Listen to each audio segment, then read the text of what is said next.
પહેલા મુદ્દાની વાત કરીએ તો ગુજરાતમાં આગામી 26 એપ્રિલે યોજાનારી સ્થાનિક સ્વરાજ્યની ચૂંટણી હવે નિર્ણાયક તબક્કામાં પ્રવેશી ગઈ છે। ઉમેદવારી ફોર્મ પરત ખેંચવાના અંતિમ દિવસે ભારે રાજકીય ગરમાવ વચ્ચે ચૂંટણીનું ચિત્ર સ્પષ્ટ બન્યું છે।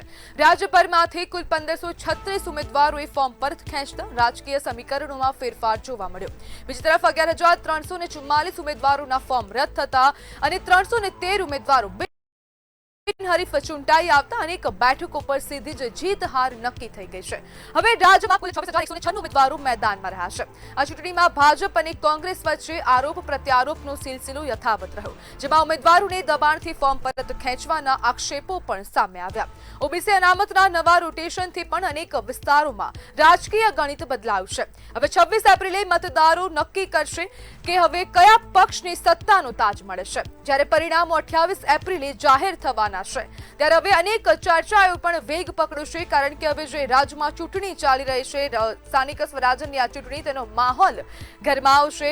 ગઈકાલે ફોર્મ પરત ખેંચવાની અંતિમ તારીખ હતી અને તેને જ લઈને અનેક ઉમેદવારોએ પોતાના ફોર્મ પરત ખેંચ્યા છે। અને આજ મુદ્દે આપણી સાથે ચર્ચા કરવા માટે વરિષ્ઠ પત્રકાર અભિજીત ભટ્ટ જોડાઈ ગયા છે। અભિજીતભાઈ, કોને મળશે ગુજરાતનો આ તાજ?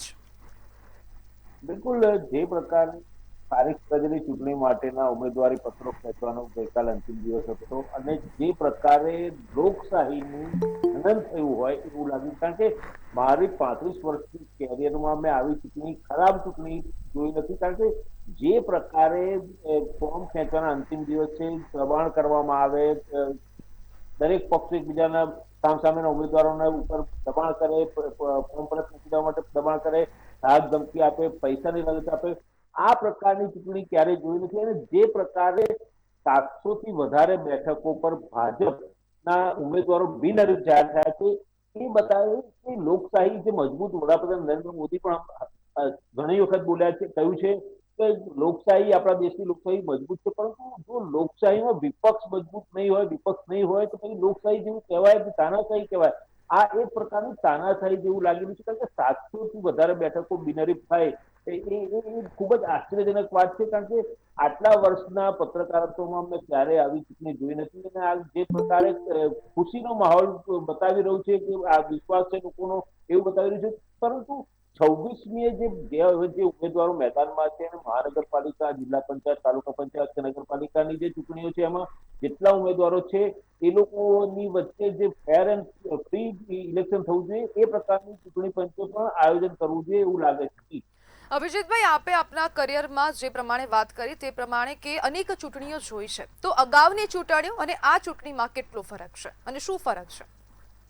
બિલકુલ ચોક્કસ, જે રીતે અગાઉની ચૂંટણીમાં ક્યારે આ પ્રકારે દબાણપૂર્વક ફોર્મ પરત ખેંચવાની કે ધાક ધમકી આપીને ફોર્મ પરત ખેંચવાનું કે અપહરણ કરી જવાનું એવી કોઈ ઘટનાઓ જોઈ નથી, પરંતુ છેલ્લા કેટલાય વર્ષોથી અહીંયા ગુજરાત અને ગુજરાત સિવાયના અન્ય રાજ્યોમાં પણ આ પ્રકારની ઘટનાઓ બની છે। બિનહરીફ ઉમેદવાર જાહેર, લોકશાહી દેશ છે, આપણો લોકતંત્રમાં માનનારો દેશ છે, વડાપ્રધાન નરેન્દ્ર મોદી પણ અનેક વખત કહે છે કે લોકશાહી આપણી મજબૂત લોકશાહી, વિશ્વની સૌથી મજબૂત લોકશાહી છે।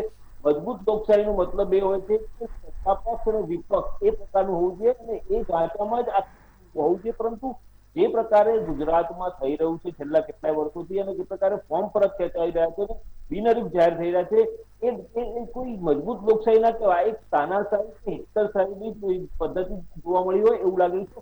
પહેલાના વખતમાં ક્યારેય આટલા બધા ફોર્મ પાછા ખેંચવાનું કે બિનહરીફ જાહેર થતા હતા, પરંતુ જે શાંત અને નિષ્પક્ષ ચૂંટણીની જે વાત છે એ પહેલાના વખતમાં થતી, અત્યારે શાંત અને નિષ્પક્ષ ચૂંટણી ક્યાંય જોવા મળતી નથી।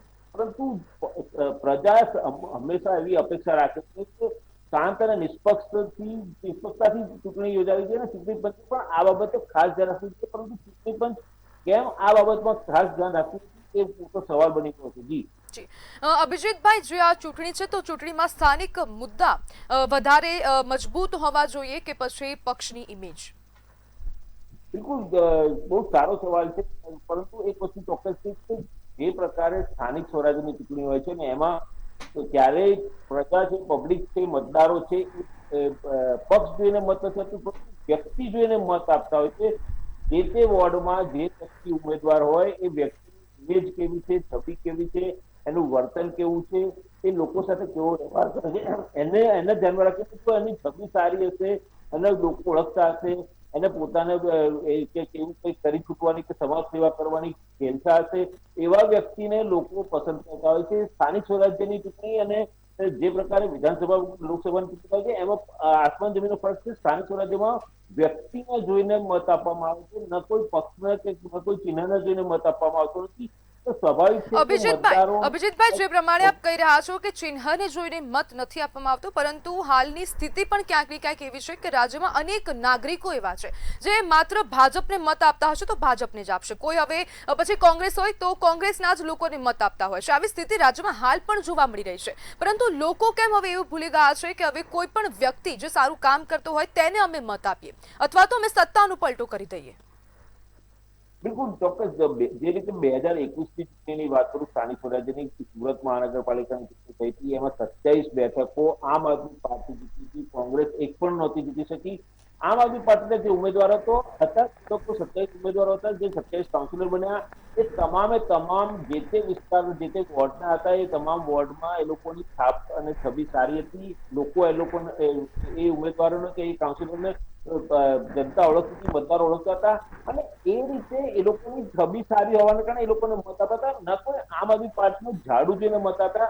કોંગ્રેસને છાપ થયું એ કોંગ્રેસને કરમ ગણાય છે, પરંતુ આમ આદમી પાર્ટીનું ઝાડુ જોઈને મત નતા આપે. પણ વ્યક્તિ કોણ છે, વ્યક્તિને જોઈને એ લોકો સુરતના એ વોર્ડના લોકોએ મતદાન કર્યું છે અને એ જ પુરાવો છે કે વ્યક્તિને સ્થાનિક સ્વરાજ્યની ચૂંટણીમાં ગમે તેટલા સ્થાનિક મુદ્દાઓ હશે તો પણ વ્યક્તિને જોઈને ખાસ તો મતદારો મત આપતા હોય છે. સ્થાનિક મુદ્દાઓ ઘણા બધા છે, પરંતુ સ્થાનિક મુદ્દા તો આવશે ને થશે થવાના છે, થશે સારું થવાનું છે તો નહીં થાય, જે તે વસ્તુ બધું જોશે, પરંતુ એ ભવિષ્યની વાત છે. પરંતુ હાલમાં અત્યારે જે ચૂંટવાના છે એ સારી વ્યક્તિને સત્તા પર બેસાડવાનું છે, તો કાઉન્સિલર બનાવવાનું છે, પોતાના કામો કરાવી શકે એવા વ્યક્તિને ત્યાં કોર્પોરેશનમાં કે નગરપાલિકામાં કે જિલ્લા પંચાયત તાલુકા પંચાયતમાં મોકલવાના છે. તો એ જોઈને વ્યક્તિ જોઈને મત આપવામાં આવી રહ્યા છે. જી બિલકુલ અભિજીતભાઈ, જોડાવા બદલ આપનો આભાર.